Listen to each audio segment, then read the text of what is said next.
Pessoal, essa terça-feira foi um dia meio morto na política, mas eu gostei muito desse comentário que o Guga Chakra, lá da Globo News, fez. Tá? Então, falando sobre o Bolsonaro, olha só. Ele diz, o mandatário que se diz cristão foi a Jerusalém em 2019 e não se reuniu com autoridades cristãs orientais da Terra Santa, das igrejas armênia, ortodoxa, copta, siriaca, maronita, melquita e católica. Não quis ir à igreja da Natividade em Belém e agora, em Roma, não se reuniu com o Papa. Então isso dá, a gente lembra aqui que o Bolsonaro, essa questão dele de arma, a própria questão dos desvios mesmo, de corrupção e tal, é muito claro pra gente que o Bolsonaro ele é o próprio anticristo, né? Ele é a oposição a tudo, a todos os valores que Cristo representou, inclusive esse enfrentamento que ele fez o tempo inteiro das vacinas, né? Sempre que ele pôde, ele criticou, ele gera desconfiança em relação às vacinas, ele ataca. Hoje, mais um capítulo, né, desses ataques.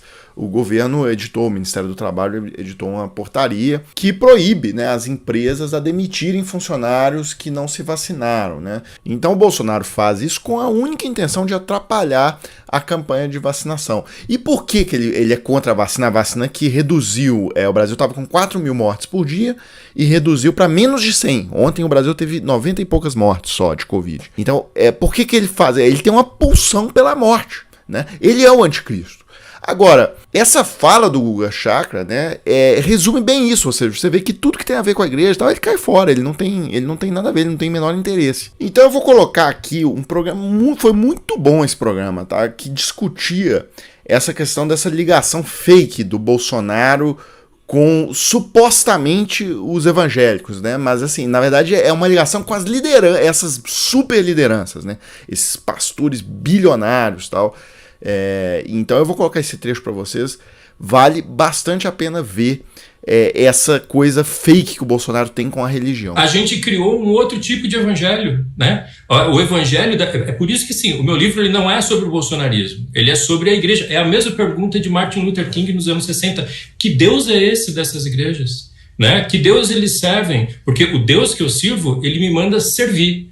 O Deus desses caras manda se apossar, tomar poder. O Deus que eu professo, ele oferece. O Deus desses caras pede, sabe? A Bíblia literalmente, a Bíblia que eu leio me confronta com o meu pecado. A Bíblia que esses caras leem serve para apontar o dedo pro pecador, sabe? É outro Deus. A imagem que o Bolsonaro construiu, a linguagem que ele se apropriou, foi a semelhança desses líderes evangélicos messiânicos. Que outros recursos midiáticos, além de usar o nome de Deus nos palanques com maior sem cerimônia, de que outros recursos ele se apropriou? Dos líderes. Ele começou essa campanha sendo batizado no Rio Jordão pelo pastor Everaldo, que é uma raposa antiga, velha, que está inclusive preso, que é um cara inescrupuloso, que eu conheci quando a Benedita da Silva era vereadora no Rio, e ele era auxiliar dela no PT.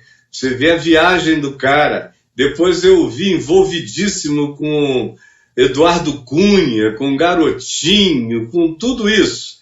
Agora, foi a esse pessoal que ele recorreu. Ele não teria como chegar no povo se não fosse através dessas lideranças. A maneira que o Malafaia vende o candidato Bolsonaro realmente seria cômico se não fosse trágico. Vamos lembrar. Porque a Bíblia diz uma coisa, Bolsonaro. Em 1 Coríntios capítulo 1, a partir do versículo 27, Deus escolheu as coisas loucas para confundir as sábias. Deus escolheu as coisas fracas para confundir as fortes. Agora a coisa vai ser mais profunda. Deus escolheu as coisas vis, de pouco valor, as desprezíveis, que podem ser descartadas, as que não são, que ninguém dá importância, para confundir as que são, para que nenhuma carne se glorie diante dele. É por isso que Deus te escolheu. Bolsonaro terá entendido essa fala, que ele estava sendo chamado de louco, vil e desprezível, Ricardo?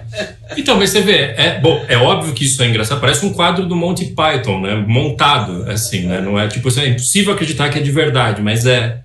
Agora, isso revela, é quase um resumo do que é o livro. Porque o que eu digo é assim, que tipo de evangelho é esse que não acha isso um absurdo? Sabe? É o mesmo evangelho que acha tudo bem um político manipular um versículo como slogan político. Caio, e a facada? A facada em Bolsonaro serviu para unir ainda mais os evangélicos em torno dele, como em torno de um mártir? Serviu completamente. A facada foi essencial. Ele se tornou objeto de oração em todas as grandes igrejas. Olha, foi uma onda de oração pelo Bolsonaro em todos os púlpitos presbiterianos, quase todos os púlpitos batistas, quase todos os púlpitos metodistas, ou seja, quase todos os púlpitos históricos, o que nunca acontecia.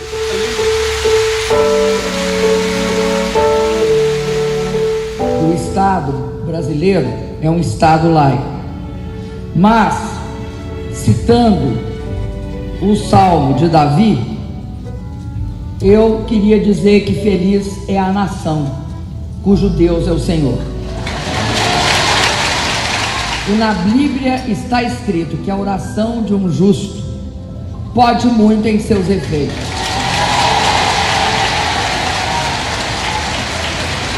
Eu vou pedir a vocês, por isso mesmo, que quando vocês voltarem a seus estados e municípios, não se esqueçam de orar por mim. Quero dizer também para vocês que todos os dirigentes desse país dependem do voto do povo e da graça de Deus. Eu também. Caio, pouco depois desse vídeo, Caio, houve um divórcio que não foi nada amigável entre evangélicos e esquerda. O que provocou essa ruptura tão profunda?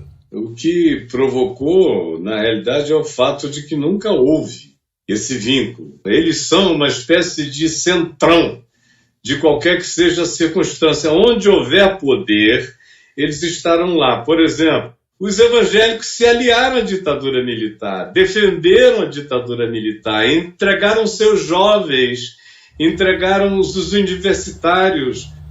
Quando saíram os militares e a gente chegou no Sarney, os evangélicos pularam de cabeça no Sarney. Foi todo mundo, era secretário, buscando. Foi quando surgiu a bancada da Bíblia. Foi a semente do centrão. E aí eles iam para onde quer que as oportunidades aparecessem. No governo Sarney foi a mesma coisa. Na transição para eleição direta Lula-Collor, eles ficaram com o Collor, porque era o cara que mais oferecia vantagens para eles. Aí quando o Collor saiu, eles pularam em cima do Fernando Henrique. Saiu o Fernando Henrique, veio o Lula. Eu me lembro do Silas, desesperado, Silas Malafaia, desesperado para arranjar um lugar de importância, um conselho, para ele entrar no governo Lula. E aí eles foram devagar encontrando relacionamentos com o PT. No governo Dilma já estavam muito mais assentados, era tudo muito mais aberto.